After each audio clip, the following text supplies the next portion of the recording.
Hi, Karen Rao Carter here. It's time for Feng Shui Stories. This is where you can learn about Feng Shui tips for your home by listening to the stories that I have with my clients in hopes that you can make some connections in your life, in your house, and see if you can move your stuff and change your life to improve that aspect. All right, so I had a woman who had her husband just didn't allow her to choose anything, or she had no control anywhere in the house.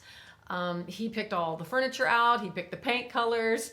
There was nothing that she could do, even her own desk. And she was like, a right hand desk would work better for me because of the way the phone is and whatever. But I got a left hand return desk, and because that's what he wanted me to buy. And so I asked her, like, where is your space? Do you have any space that you can call yours in the home? And she says, I really don't. And it was a huge house, huge house. And I said, well, what about your nightstand in the master bedroom? She said, he'll put something on. That one is just as easy as that one. Like, they're both his, apparently. Like, there's no, like, that's mine, that's yours. And she went so far as to saying, my purse isn't even off limits. He'll dig through there. It's just like, she had no space of her own. And she was feeling very out of control, right? She was feeling less than, the lowest on the pecking order, just trying to give like the feel of her. And so, this was my task, right? So I wanted to create a space that she could call her own. Her husband went in front of me. He was like, I'm on board with whatever you can do to make her happy. I'm willing to pay. Just make her happy. And I said, well, we're going to turn one of these guest rooms, they had many, one of these guest rooms into her room that she can do her thing in. He's like, fine. So we and we started to create this room. And, it was almost like she was waiting for the other shoe to drop, like, yeah, you're here. And this is all going great now, but as soon as you leave, it's going to be something else. You could tell she was very nervous about that. So as I was walking around the house, I noticed that she had lots, like maybe every time you take a view in any room, you'd see maybe 3 or 4 things that were organized where it was like small, large, medium, small, like candles, a large candle, a medium candle, a small candle, like canisters, like jars, small, medium, and large. They were everywhere.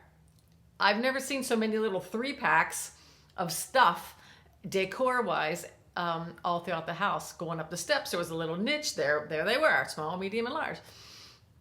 And I said, wait a minute, how many people live in this big old house here? And she said 3.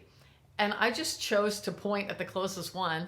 And I said, which one are you in this little 3-pack that I saw?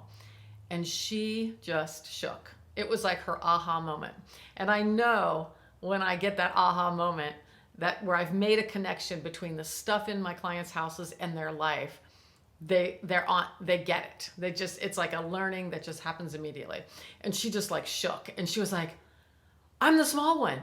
I'm the small one. And she starts running around, and she goes, look, this one has a broken leg. This one has a chip on it. This one. So all the little ones of these little 3-packs had something wrong with it, cobbled together, taped together, maybe not even.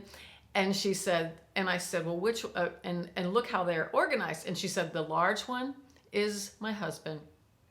The middle one is my stepdaughter, his daughter.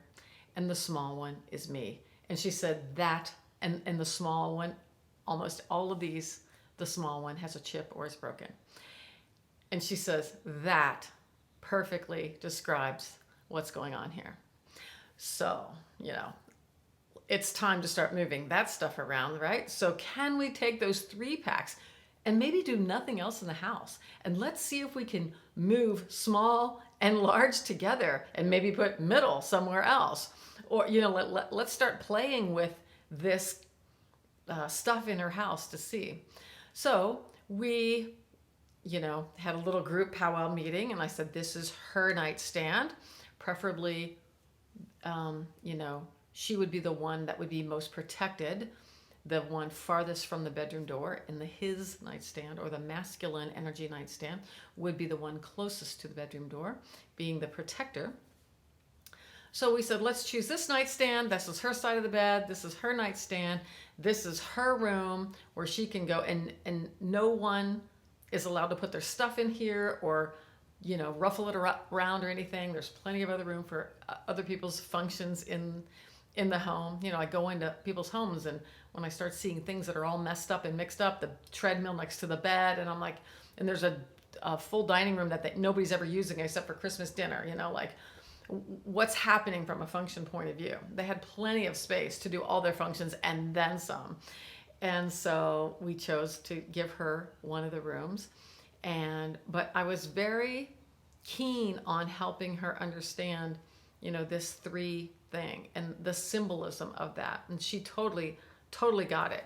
So if you're finding, maybe you're the one that just you sleep at the foot of your son's bed, your kid's bed.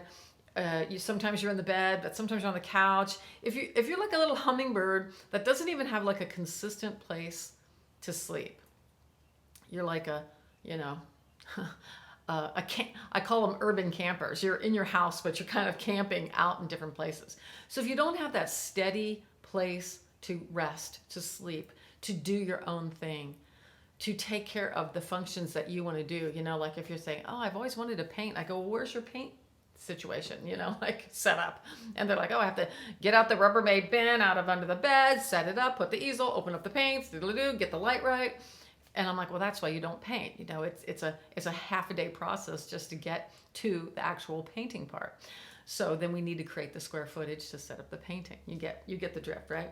So this lady, you know, I'd be looking at the fame and reputation area of the home, and the center back area, the door is somewhere along the bottom here. You're coming in the home and you go all the way to the center back. That would be to get the courage to speak up, the courage to claim some space, and the actual getting of respect. You know, so we would do something right there in the home that's governed by the fire element. Maybe we place a candle with intention, or stars, or sun, or something like that. The color red, any fiery colors work, or just a good symbol about somebody that's well respected, etc.